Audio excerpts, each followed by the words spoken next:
I was almost late for my flight. I think my mom had said every prayer she could think of. And then even like improv, like she just freestyled prayers too. When Dad finally brought me to the airport, he said I like looked as nervous as when I did when I left for college.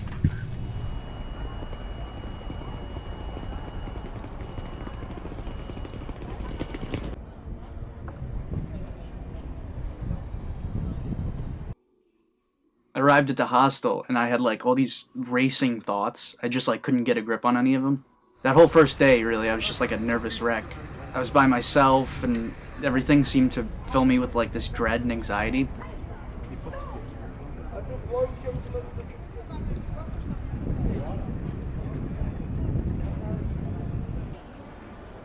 Eventually, I settled down on the Porto side of the Douro.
One breakfast, I was having this conversation with the hostel owner, and he was telling me about like the dictatorship, the drug crisis, and like the gentrification of his country.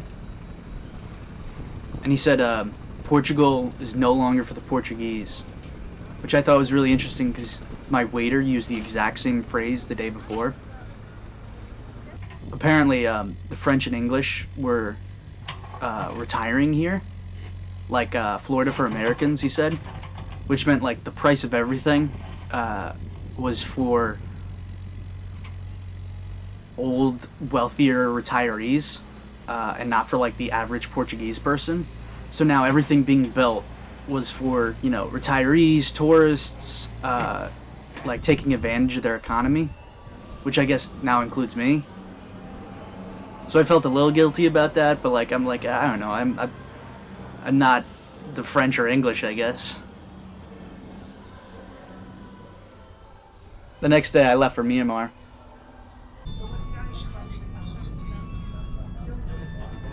The water in Myanmar was freezing. It's always freezing, the lifeguard was saying, even now in July. Later I was just trying to relax, like take a nap on the beach, and those feelings of like worry and loneliness returned. So I was like, I'm just going to distract myself completely and fall into my photography.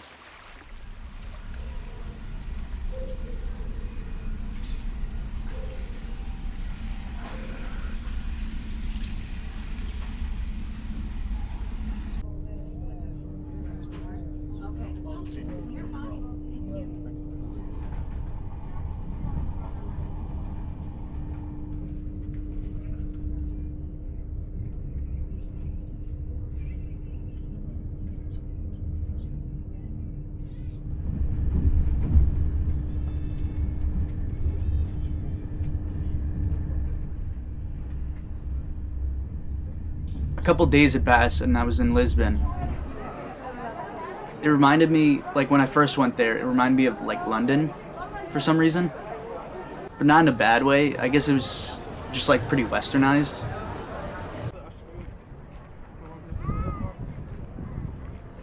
I did a bike tour of Belém too, like went along the coast.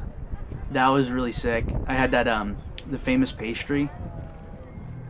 But I remember visiting every art museum I could find.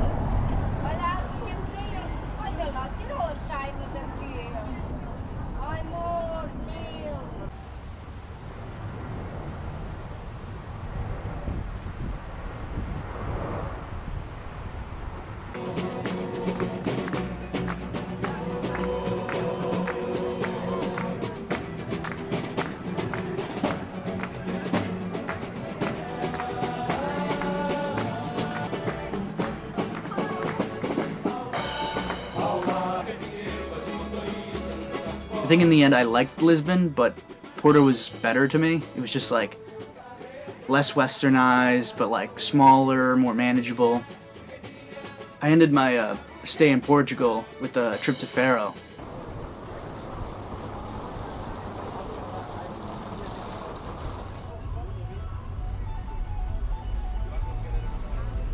I figured I could just like go there, have a couple beach days, slowly do my laundry, prepare for Spain. It was kind of nice. I expected like this solo trip across Europe to be life-changing. Like before the trip when I was explaining it to people, they're like, you're gonna have the best time of your life and you're gonna have some like crazy shit and happen to you. So I had like these insanely high expectations that like every day I would experience like an insane, awesome, crazy, completely transformative thing. And I don't know, I think I set myself up for failure with that. Like these impossibly high standards. It took me a while to realize that. But I think once I realized that's what I was like subconsciously doing, I was like, oh, that's not who I am. I wasn't doing that kind of stuff back home. I was really starting to like enjoy the moment. Like, okay, I'm going to learn, I'm going to relax, I'm going to have a time, like a good time that I like.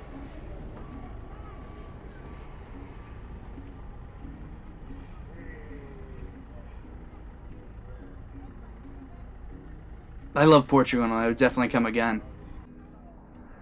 It seemed like everyone was really happy to talk to me, and they also seemed very like well informed about their country and like neutral. Like they didn't have weird political opinions. They were like seemed very nuanced with their own country, which was like, I don't know, new and different to me. So I got to learn like a lot of their history and the problems they face today from these people. They were great, and I love their culture, and I especially love their food. Now I'm off to Spain.